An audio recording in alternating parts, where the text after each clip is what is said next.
Hi everybody, Keith here. Wanted to talk to you today about the red pill. But before we get started, while we're waiting for people to get online, we're going to listen to something. I got away from all the chains they tried to lock me up with. I wasn't made for 9 to 5s or working in construction. I never fit the system. My description is the suspect. I gave him all the finger, then I rode into the sunset. And I don't want to be promoted. I don't need to raise a buck. And I don't want the Christmas bonus or the new company truck. Keep that silly uniform I had to wash and dry. I'm not a brick that's in your wall, but you're a thorn that's in my side. I was born to not comply with all the orders and defy all of the horrors I survived. I feel like normal's a disguise, and I don't want an application or a half-an-hour lunch or a cubicle to work a job that I don't even love. My veins are full of gasoline. My motor's made of stolen parts. I've tightened all the nuts and bolts, but I don't want to work on cars. The system's trying to smother me, but anarchy is in my heart. They slash my tires and cut my brakes. I'll crash now if it even starts. My boss don't even know that I make music he would care about. He thinks I'm just some stoner stacking boxes in a warehouse. I got dreams and goals and things I'm told are worth to keep aspiring. When music is my full-time job, then nobody can fire me. But right now it ain't hiring. My groceries expiring. My rent is due. My phone is off. The extra shifts are tiring. I know I'm made for more than what my resume reflects. The government is trying to dumb me down with guns and booze and sex. I'm not a salesman. I couldn't sell beer in the prohibition. I've never been the type to make a living off commission. I'm no good at wearing suits or doing taxes for a business. I want to count some money, not the hours and the minutes. I'm not a carpenter, a lawyer, a doctor. I'm not a waiter or a teacher or a cop or a plumber. I'm not a tradesman or an architect, an engineer, a pilot or a mailman. I'm something that don't fit into their perfect little game plan. I'm me.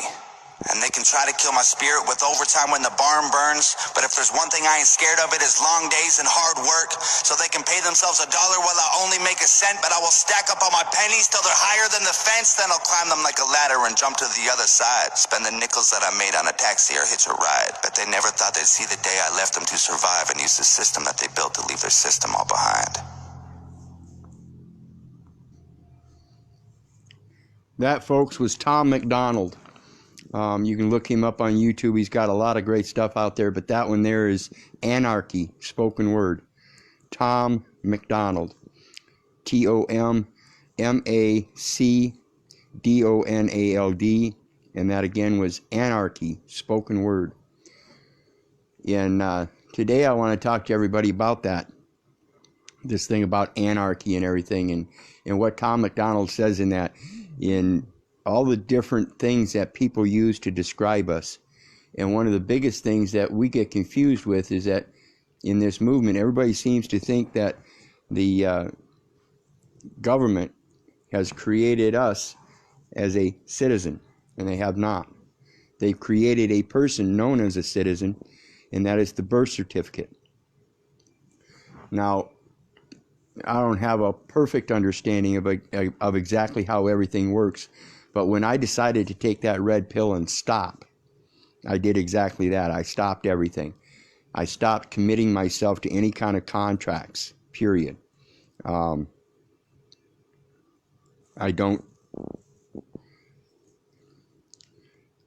can't say that I'm perfect at it, but I don't see where I've committed any kind of actual written contracts for sure. I have committed to some personal, what people might call contracts, personal agreements. But as far as any written quasi-contracts with any government agency or anything like that, I haven't committed to any of that in almost 3 years now.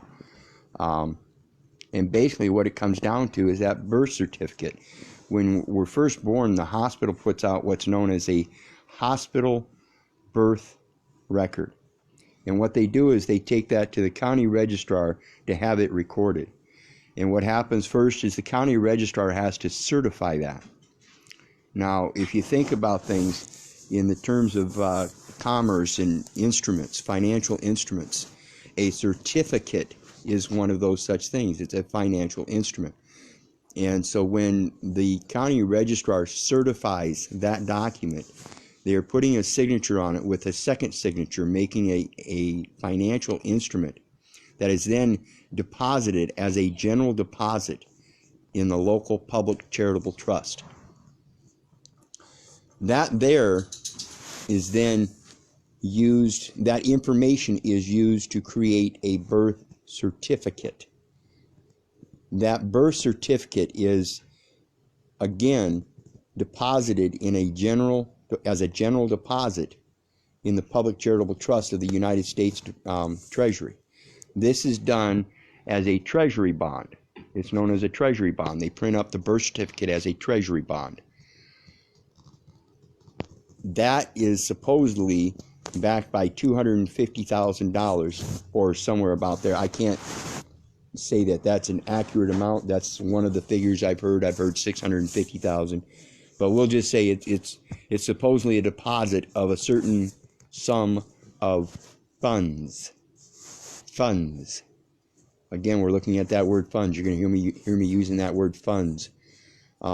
Funds are international monetary funds. It is not actual any kind of exchange of one substance for another substance, or anything of like value with something of substance. The value they use in funds is absolutely no intrinsic value. And so when we think about the birth certificate being established as an estate, it's all based on bankruptcy and funds, which has no intrinsic value. And so when we look at the birth certificate as being latched or attached to us, there was never any such thing that can attach us to it in a lawful manner. Everything's done through legalities and signatures and such, through the quasi-contract scheme of the government.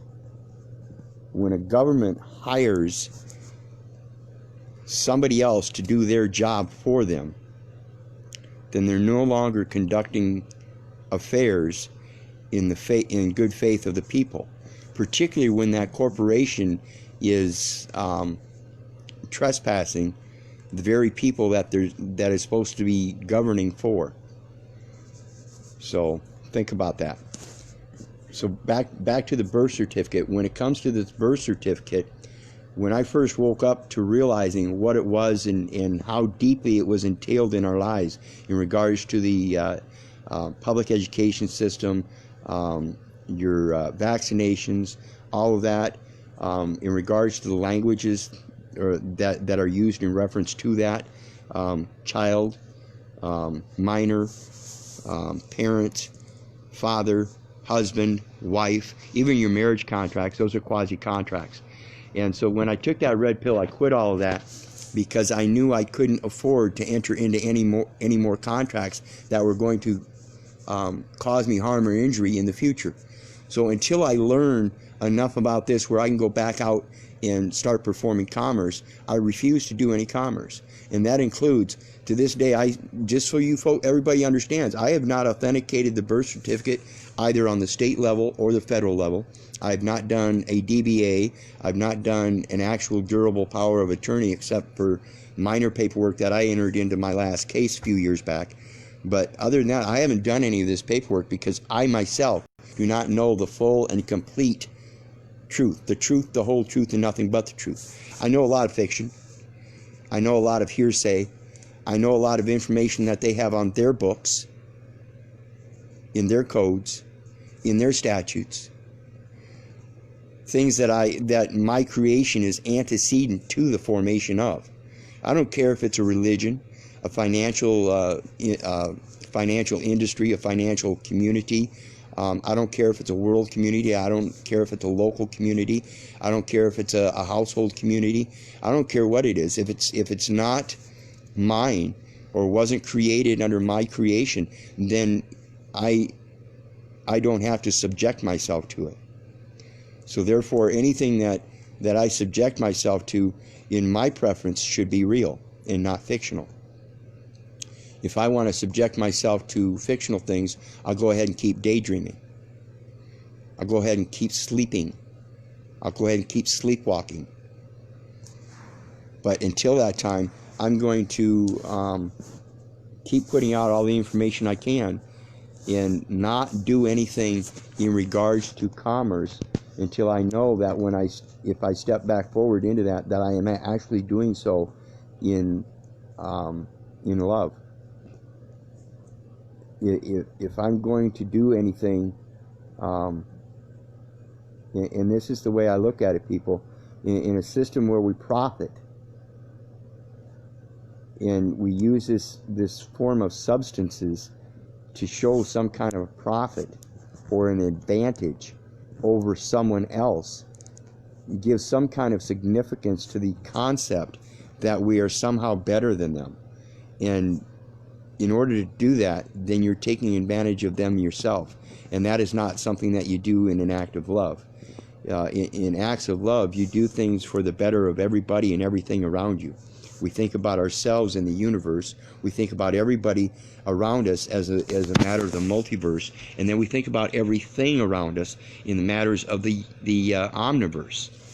And so when we do things just for ourselves out of selfishness, even in this administration of correcting the, quote, status that they have on the record by presumptions, we have to be careful of what we're doing.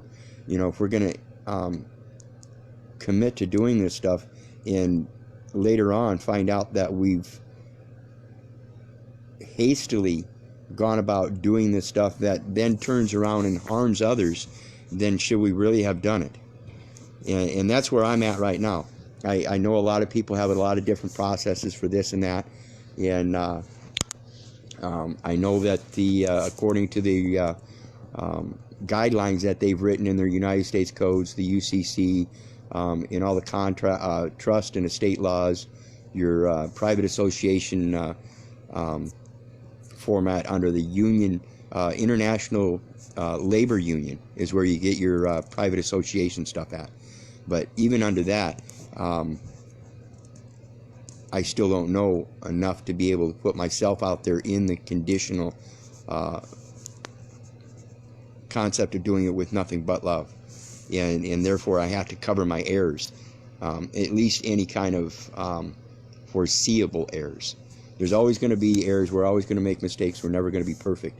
But when we go joining into this fictional concept, we have to understand the fictional concept enough to know that when we try to affect it, we're not going to be having a negative effect, but more of a positive effect.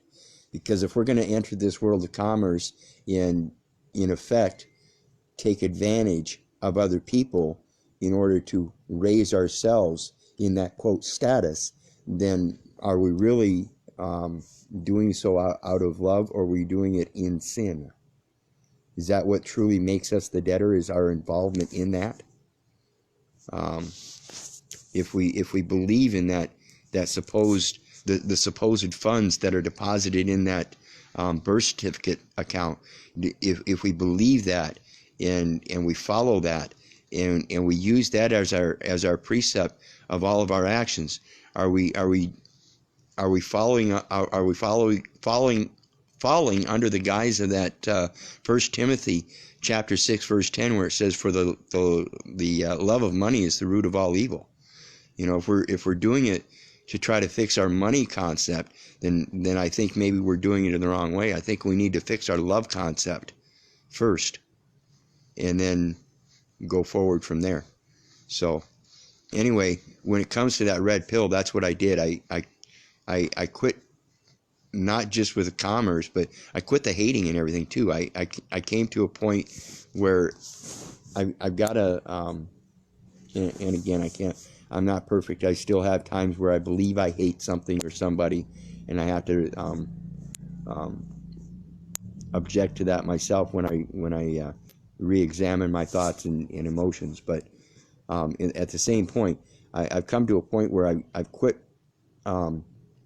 hating the fiction, and so I can understand it, and I can only be involved in it if I understand it.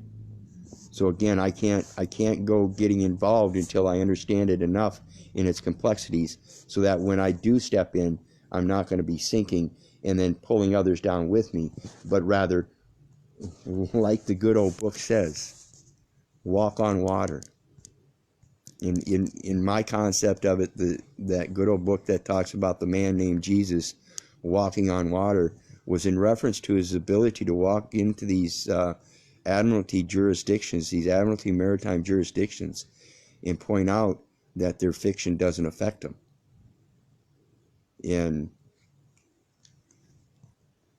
therefore he wasn't drowning in it and pulling others down, but he was able to walk on top of it and show others how to do the same thing. And so that's what my red pill is all about.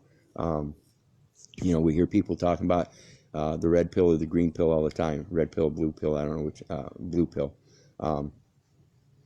But the red pill for me, it had a pretty much immediate and automatic effect when I decided to stop. Now others, again, like I said, you know,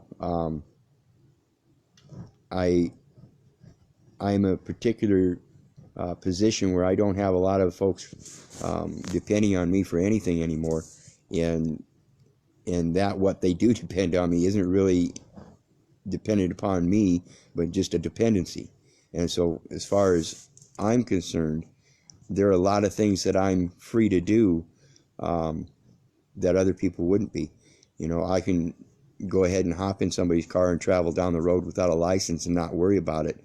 But when it comes to hopping in a car full of other people and there are children in the car, then I have to become aware of my responsibility to them, so that I don't drag them down and put them in a bad situation. So think about this stuff, and remember that when you take that red pill, you've got to be aware of both the subtle changes and the automatic and instant changes and everything in between. And you got to be able to be prepared for that. You can't come into this stuff and just start going gung-ho.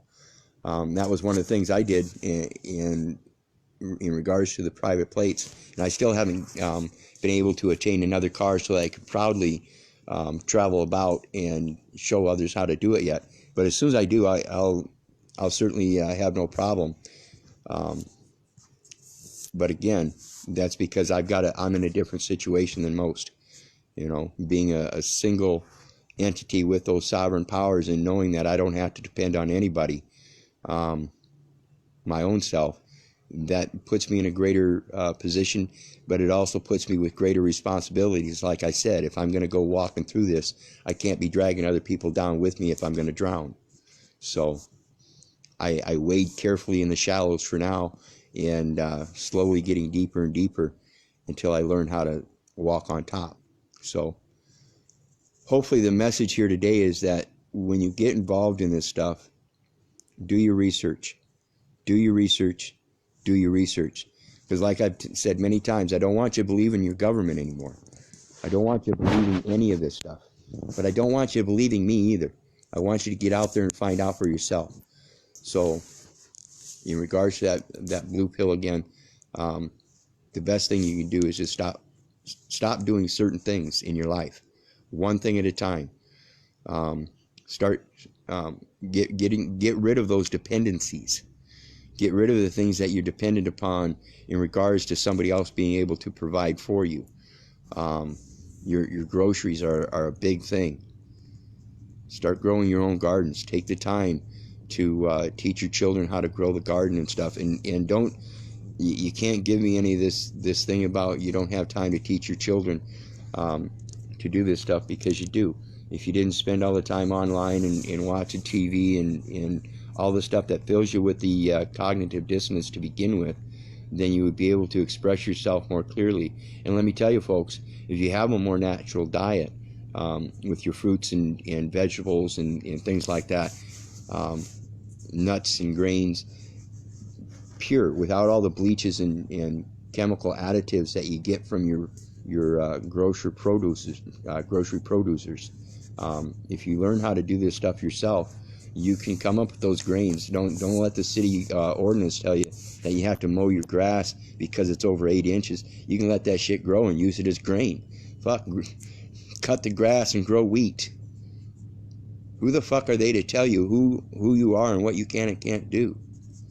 And so this is the stuff that on the lower levels that you can start doing to kind of test the waters of that red pill. So think about this stuff, and think about it genuinely in love. Think about your children. When we think about coming up in this world today and not doing something about all the corruption, except sitting here on Facebook, and granted, I do videos, have been doing them regularly here lately, and I get on Facebook a lot to put the information out, but that's not the only place I use it.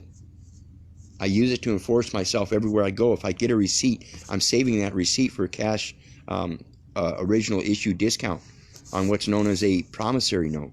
I gave forth a promissory note that was given to me. That's called an original issue discount. You can start using that if you know how to use that through your offset, and increase that amount in that birth certificate account. If that's really the way it works, it's supposed to be a movement of the ledgers. And if they're using these original issue discounts as a thing for income, then you can use that stuff on an offset. But at the same time, you got to remember, you got to fully understand how to use it, and that's why I haven't done it yet. There's so many different things so many different paths that you really have to be able to work out a path and then go through that path for yourself. So understand, the red pill means different things for everybody. The red pill is an awakening to say, okay, I need to change. I need to change. Not they need to change, but I need to change. And the best way we can change is by educating ourselves and quit being dependent upon the education that's already been given us. So realize that, people, and when you take the red pill, start educating yourself. That's what the red pill is about. It's about stop believing and start educating yourself, one step at a time. Anyway, if it weren't for you guys, I wouldn't be doing this. I love you. God bless. Have a great day.